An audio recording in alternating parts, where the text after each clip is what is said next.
Nous sommes dans le moulin de la Buade. Philippe Cachia anime une visite guidée. Alors donc sur l'origine du moulin, il y a toujours des questions et il y a peu d'écrits, on ne sait pas trop. Alors par contre, ce qu'on a trouvé, c'est dans les compois. Alors les compois, c'est les relevés des impôts locaux de Termes. Donc les compois de Termes, l'un des plus vieux compois de Termes, c'est celui de 1662, qui était aux archives de Carcassonne. Et dedans on trouve, dans ce compois, qu'un certain André Cambriels, donc en 1662, c'est un monsieur qui était procureur du roi, à l'époque c'était Louis XIV, pour le Termenès et le Fenouillède, en fait, possédait une chose à Termes, il possédait le moulin farinier à la Buade. Donc on pense que c'est c'est l'information la plus vieille qu'on ait. Alors on ne sait pas si le moulin date de cette époque, comme dit M. Barthès, il peut très bien être beaucoup plus vieux, mais en tout cas on a la preuve qu'il était déjà là au temps de Louis XIV. Hein? Donc, c'était de la farine qu'il faisait. Il faisait farinier, voilà, il était farinier, oui, absolument, absolument.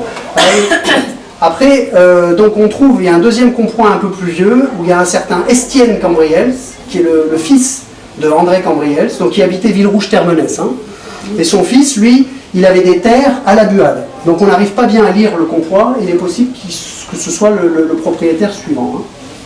Après, il y a toute la saga, si je puis dire, de la famille Olive, qui était de la région, et en fait on a trouvé qu'un certain Jean-André Olive, qui était déjà meunier à Serviès-en-Val en 1738, serait venu se marier avec Marie Guizard, donc on trouve ça dans l'état civil, qui était la fille du bailli, donc la famille Guizard, une vieille famille de Termes, et donc il s'est marié avec cette dame, et il a géré le moulin de Termes.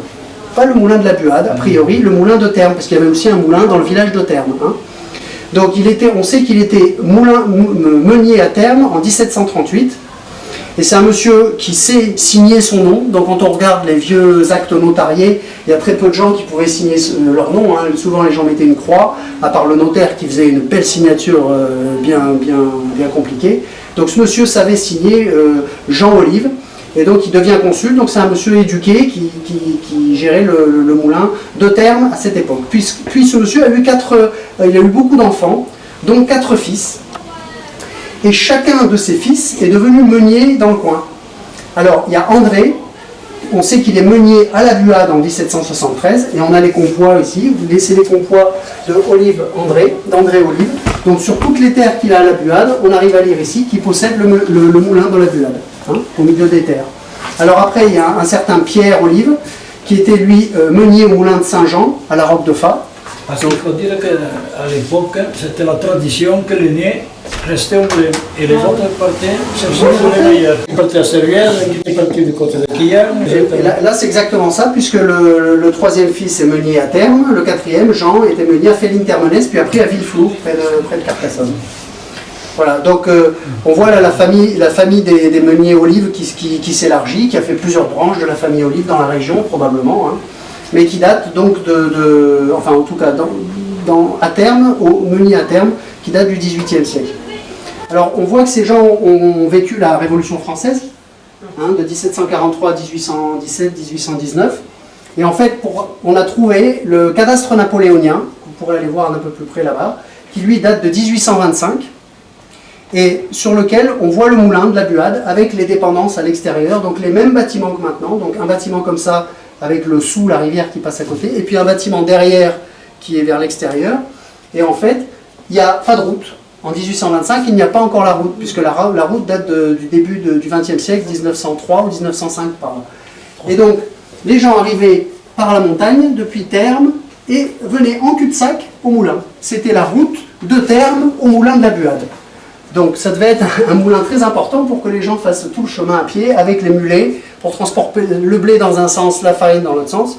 Et donc ils venaient ici, s'asseyaient sur le banc qui est probablement à l'extérieur en attendant que le meunier ait fini de faire la farine. Parce qu'ils venaient avec des charrettes pour porter le grain. Oui. Moi j'ai connu des gens de Talleyrand qui étaient déjà venus comme ça, c'est pas si bien. Oui. Ils rentraient le cheval à l'écurie, là-haut, là-haut c'était l'écurie, à côté de la cave, là c'était les gens qui venaient, ils rentraient le cheval, ils restaient la journée. Ils mangeaient là, ils restaient là, parce qu'ils portaient 10 sacs de blé, il fallait monter. Et pendant le même midi, ils restaient dans le moulin. Parce que le meunier avait la réputation d'être voleur, vous le savez. Oui, il n'était pas Alors, là. les gens restaient là, ils surveillaient que le meunier ne vole pas de graines. Oui. Que l'esprit qui mange sur place. Voilà. Putain. Voilà. Donc ça, c'est Alors les... à terme, oui. ils faisaient du blé aussi. Alors tout ça, c'est les moulins fariniers. Oui. Alors pourquoi les gens de terme, ils venaient à la Buade? Alors, il y a toujours eu des difficultés à terme pour avoir de l'eau.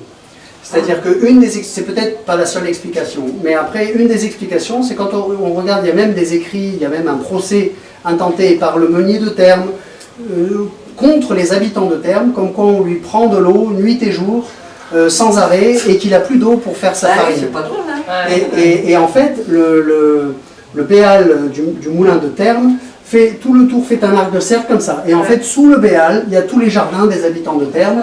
Donc tous les habitants de Termes, historiquement, ont un petit ruisseau, un petit passage pour jardiner à partir de l'eau du moulin. Et c'est peut-être une des raisons pour laquelle le moulin a été construit ici aussi, parce que ça permet d'avoir les deux rivières, donc le Sou et la Collière, plus les résurgences dans le canyon qui apportent de l'eau constamment. Donc il y a toujours eu plus d'eau ici que dans le village de Termes. Et la source. Et la source. Il y avait la source. Et la source. Quand on a capté la source, le moulin a arrêté de fonctionner, parce qu'il n'y avait plus d'eau à la rivière. L'histoire du moulin aussi, ce qu'il y a, c'est que le moulin qui est là, à l'époque, je ne me rappelle plus combien, il était en bas, au fond, et il y avait deux meules. Il y avait deux meules au fond. Seulement, comme les meules se contrariaient, ça n'a pas fonctionné, et ils l'ont monté ici. On se demande comment ils faisaient à l'époque pour monter une meule qui fait 2 tonnes, là. D'en bas ici, ça ne va pas là, ni rien.